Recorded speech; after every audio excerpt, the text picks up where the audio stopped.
Hello and welcome to our workshop on AI in the classroom. Whether you are currently using AI in your classroom or, like me, have increasingly relied on generative AI to write out those difficult emails, I hope that today you'll begin to think about AI in a way that supports what all educators hope to accomplish: engaged learning, culturally responsive teaching, and a supportive atmosphere.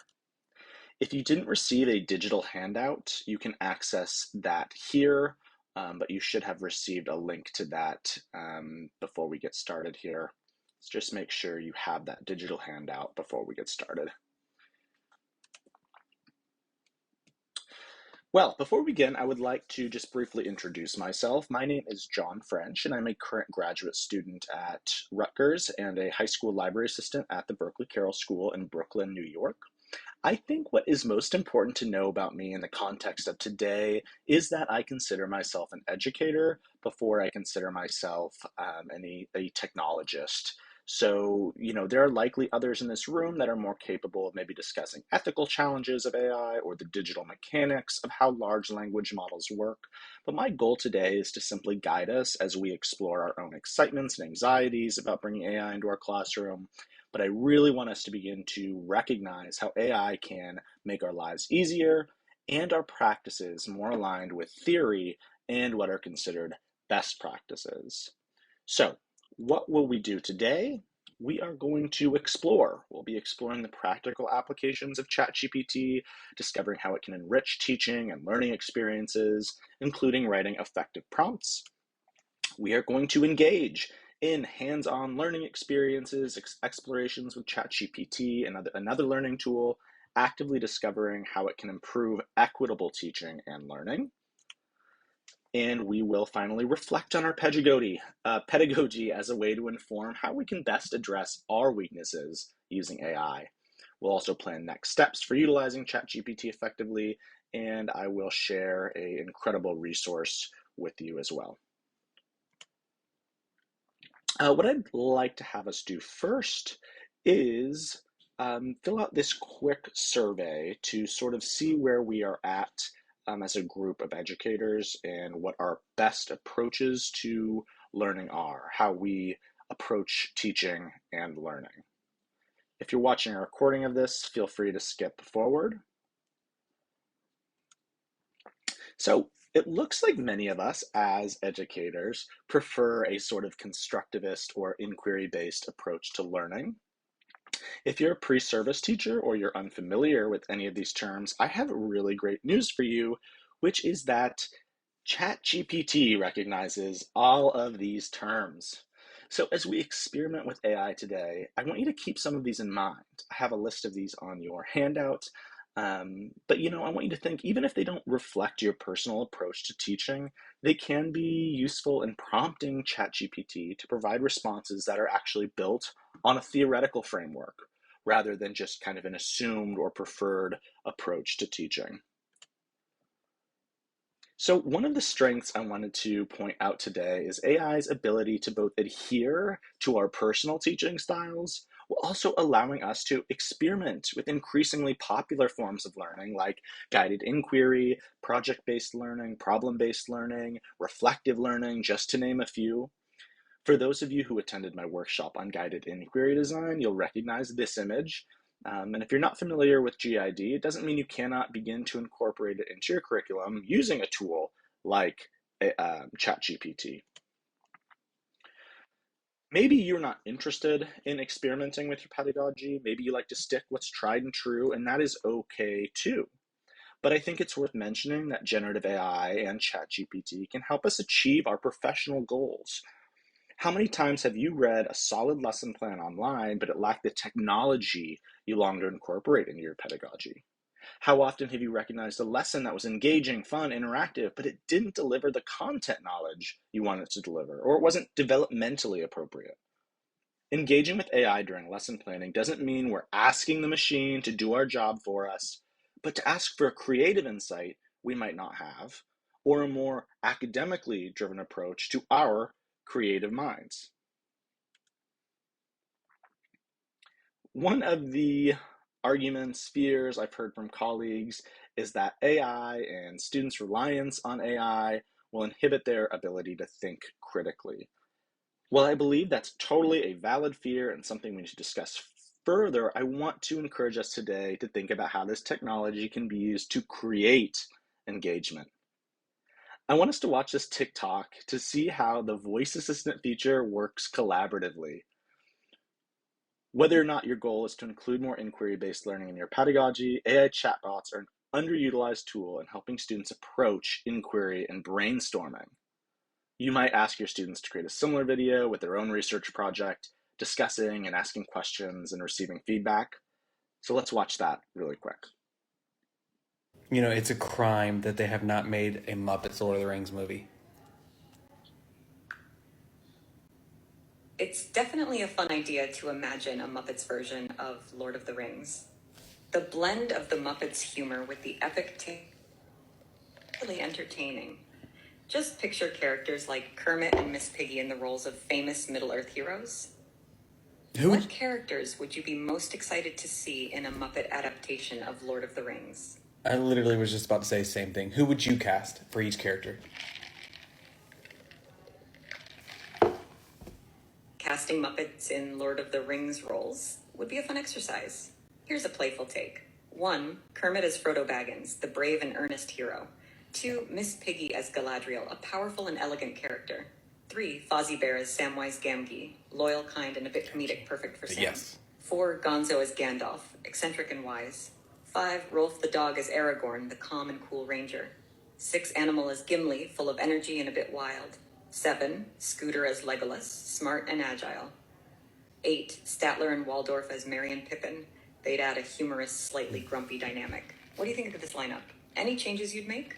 I like it, but I don't think Gonzo's a good Gandalf. That's a fair point. How about swapping Gonzo with another Muppet for Gandalf? Maybe someone like Dr. Bunsen Honeydew could be an interesting choice. He's got the scientific and experimental mind that could translate into a wizard's wisdom in a humorous way. Or, if we're looking for a more traditional wise character, maybe Sam the Eagle could fit the role with his serious demeanor. What do you think? Yeah, I actually really do like Sam the Eagle as Gandalf. You know, every Muppet movie has a human guest on there. Who would you have as the human guest?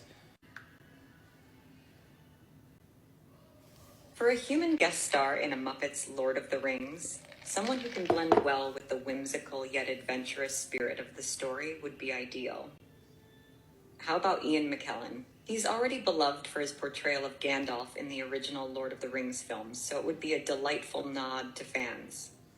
Plus, his theatrical background and sense of humor seem like a perfect match for the Muppets.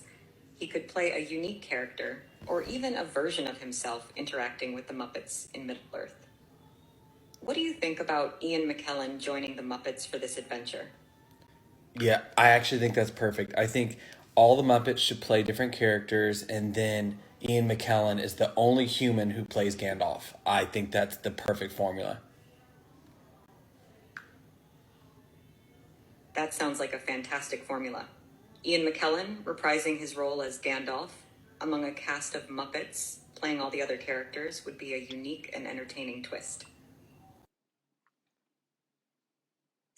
Okay, so obviously this is a more silly, playful example of using a chatbot to brainstorm, but I really do think it highlights how students would be able to use the voice feature on ChatGPT to have a kind of a feedback, an interaction with feedback happening. You know, clearly it was cool to see this guy, excuse me, talking to ChatGPT and saying, oh, I like that, but I don't like this. And it just created like a really kind of like strangely authentic experience there. So I just wanted to share that as kind of like an idea of how you might use ChatGPT as a brainstorming tool. Oops, excuse me. Before we go on to our first exploration, I'd like to briefly discuss prompting. What I mean by prompting is simply what we tell the AI we want or we would like to see. So here are a few examples of prompts that help illustrate how we can use generative AI to engage different learners. Notice that each of these prompts is tied to a specific approach to learning. We can think about this for a second. What language does the prompt writer use to ensure the AI recognizes what to focus on?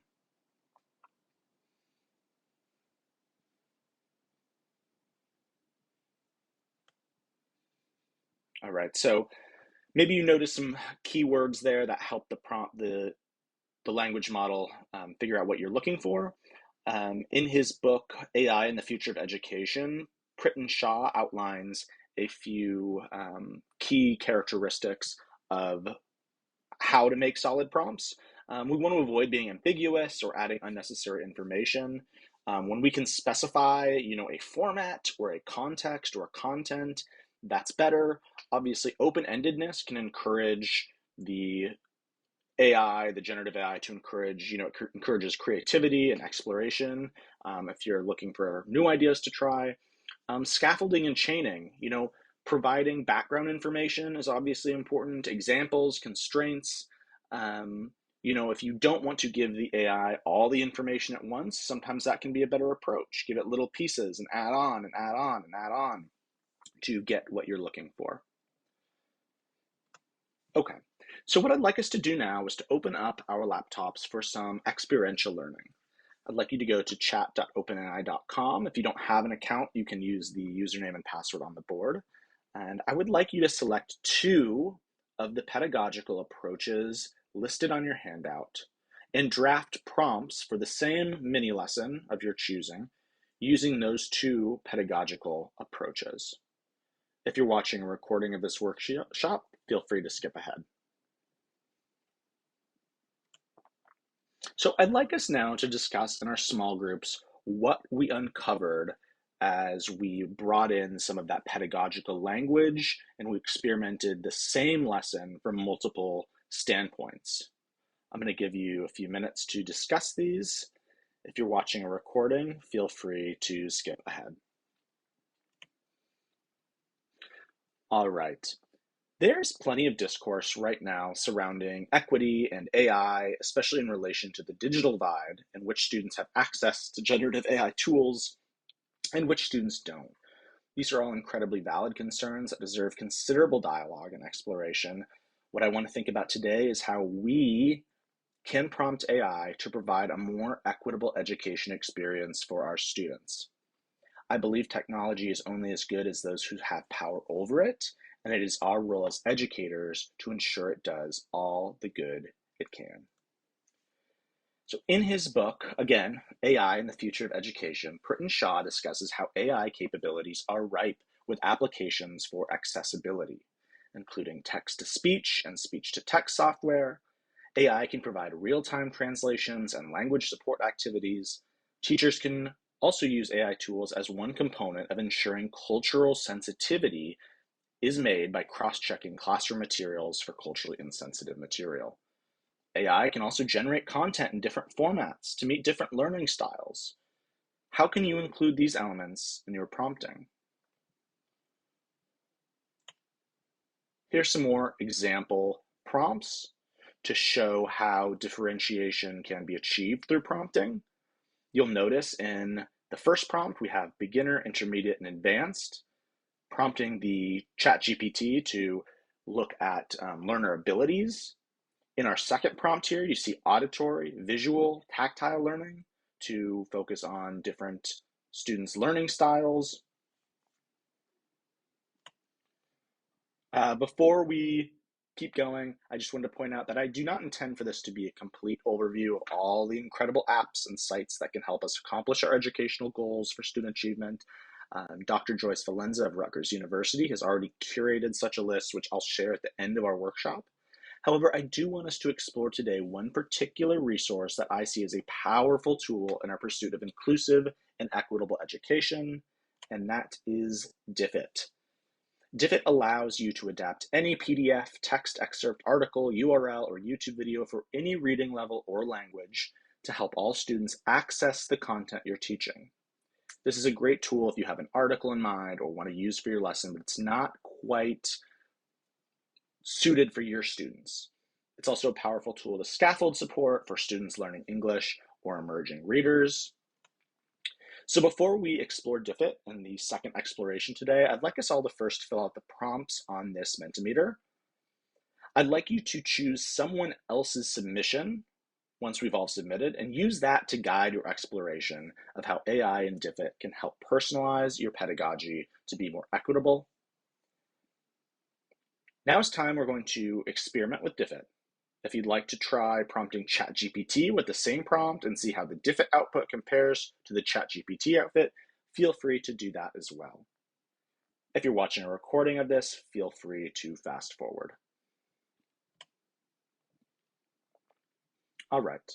Right now, we're going to turn to our neighbor or in a small group around us to have a small group discussion regarding these questions. How well did Diffit respond to your prompt? What problems arose? How do you feel this tool might impact your dedication to equity in the classroom? Go ahead and take about 5 minutes to discuss these with your peers. Again, if you're watching a recording, feel free to skip forward. Before we wrap up today, I just wanted to say a few more things regarding prompting. Much like planning a lesson, prompting AI takes practice and patience.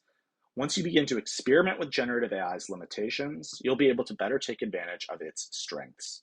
Pritin Shah recommends collaborating with colleagues to gain insight and feedback to enhance prompt writing and learning more about AI to discover how it learns. So, the last exploration we'll do today is looking through a handful of prompts that I've gathered from educator Donnie Piercy's 50 Strategies for Integrating AI into the Classroom. It is an excellent book. I highly recommend you check it out or purchase that for your own professional development collection. As you look through these prompts, I'd like you to discuss with a neighbor the questions on our handout. Then, I'd like you to create your own slide with a prompt that someone might use to develop an activity. You can use Piercy's prompts as a model. Keep in mind a pedagogical approach, a format, and a content area. You can skip ahead if you're watching this as a recording.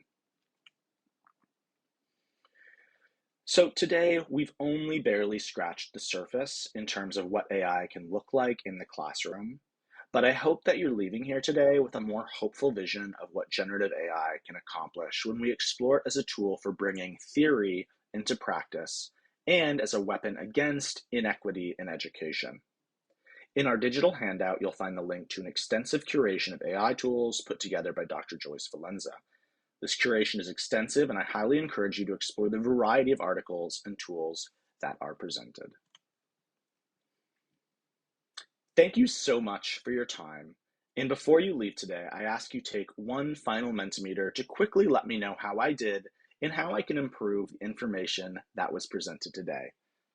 Again, thank you so much. And if you have any questions, please feel free to speak with me afterwards or reach out by email.